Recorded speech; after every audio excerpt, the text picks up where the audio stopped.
Wrestling క్రీడాకారుల సమస్యలను ప్రభుత్వం వెంటనే పరిష్కరించి ప్రత్యేక నిధులు కేటాయించాలని Hyderabad district wrestling association chairman BRS Hyderabad parliament contestant గడ్డం శ్రీనివాస్ యాదవ్ డిమాండ్ చేశారు. హైదరాబాద్ బషీర్బాగ్ ఫతే మైదాన్ క్లబ్లో గడ్డం శ్రీనివాస్ యాదవ్ను అసోసియేషన్ చైర్మన్గా ఎన్నుకున్నారు. ఈ సందర్భంగా ఆయనను ఘనంగా సన్మానించారు.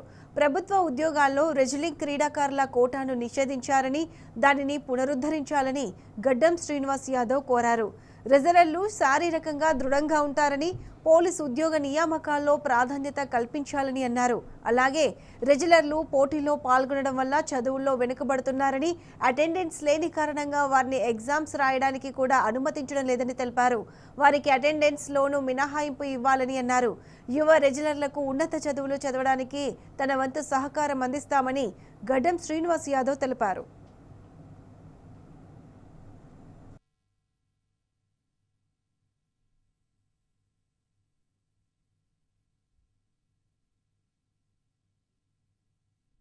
రెజ్లింగ్ హైదరాబాద్ రెజ్లింగ్ అసోసియేషన్కి ఒక మంచి పేరుంది. ఎందుకనంటే ఇక్కడ ఎంతమంది అయితే రెజ్లర్స్ ఉన్నారో, వీళ్ళు ఈ కమిటీలో ఉన్నారో, వీళ్ళందరూ ఎన్నుకోబడ్డారు, ఓటింగ్ ద్వారా ఎన్నుకోబడ్డారు. వీరికి పైల్వానీ కొత్త కాదు. వీళ్ళ తాతలు తండ్రులు వీళ్ళు పైల్వానీనే వీళ్ళు ట్రెడిషనల్గా నమ్ముకొని ఈ పైల్వానీ గురించి వీరు ఎంతటికైనా పాటుపడతారు.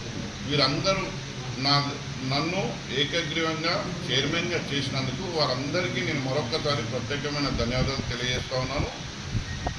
ఇప్పుడు ఈ రెజ్లింగ్ అసోసియేషన్లో కొన్ని ఇబ్బందులు ఉన్నాయి. మొదటిది ఏంటి అని అంటే, ప్రభుత్వం నుంచి వీరికి నియామకాలు జరగటం లేదు. అంటే పైల్వానీలు చేసినప్పుడు ఇది ఒక స్పోర్ట్స్, దీనికి ఉద్యోగ రీత్యా వీరికి కోటాను ఇవ్వాలి. 1% 2%. ఆ కోటా బ్యాన్లో ఉన్నది. 1-2 డిపార్ట్మెంట్ల తప్ప మిగతా కూడా అన్ని బ్యాన్లో ఉన్నాయి. అసలు రియల్గా చెప్పాలి అని అంటే పోలీస్ సిబ్బందికి ఇలాంటి పైల్వాన్లు చాలా అవసరం. ఎందుకనంటే పోలీస్ రిక్రూట్మెంట్ అయ్యేటప్పుడు వాళ్ళ ఫిజిక్స్ చూస్తారు. ఫిజిక్స్లల్లో వాళ్ళు మంచిగా యాక్సెప్ట్ అయితేనే వాళ్ళకు నియమిస్తారు. కానీ వీళ్ళు పైల్వాన్లు ఏంటంటే వీళ్ళది ధనము, వీళ్ళ అసెట్, వీళ్ళ ఫిజికే. ఈ ఫిజిక్ ఉన్న వాళ్ళను పోలీసు శాఖలో భర్తీ చేయవలసిందిగా నేను ప్రభుత్వాన్ని విన్నవిస్తూ ఉన్నాను. అదేవిధంగా ప్రభుత్వానికి నేను చైర్మన్గా వారికి ఒక విజ్ఞప్తి చేస్తూ ఉన్నాను. మీకు మంచి పోలీస్ డిపార్ట్మెంట్లో శక్తివంతులుగా ఉండే వాళ్ళు ఎవరన్నా కావాలి అని అంటే మీరు రెజ్లింగ్ అసోసియేషన్ సంప్రదించండి, రెజ్లర్స్లని మీరు రిక్రూట్ చేయండి అని చెప్పి ప్రభుత్వానికి నేను కోరుతా ఉన్నాను.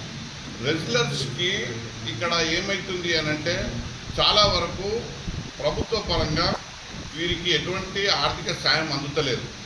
ఎందుకనంటే ఇవాళ శాట్స్ ఉన్నది, శాట్స్ తెలంగాణ స్పోర్ట్స్ అథారిటీ. ఆ స్పోర్ట్స్ అథారిటీ ద్వారా వీరికి అసోసియేషన్కి కూడా ఫండ్ రావాల్సిన అవసరం ఉన్నది. కానీ ఫండ్ రావటం లేదు.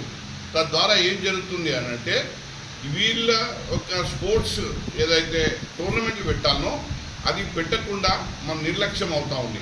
సో డబ్బు పరంగా కూడా ప్రభుత్వాలు, ఆర్థికంగా కూడా ప్రభుత్వాలు ముందుకు రావాలి, ఈ అసోసియేషన్ గుర్తించాలి, ఈ అసోసియేషన్లో వారికి ఆర్థిక సాయం కూడా అందియాలి అన్నది ఒక విజ్ఞప్తి.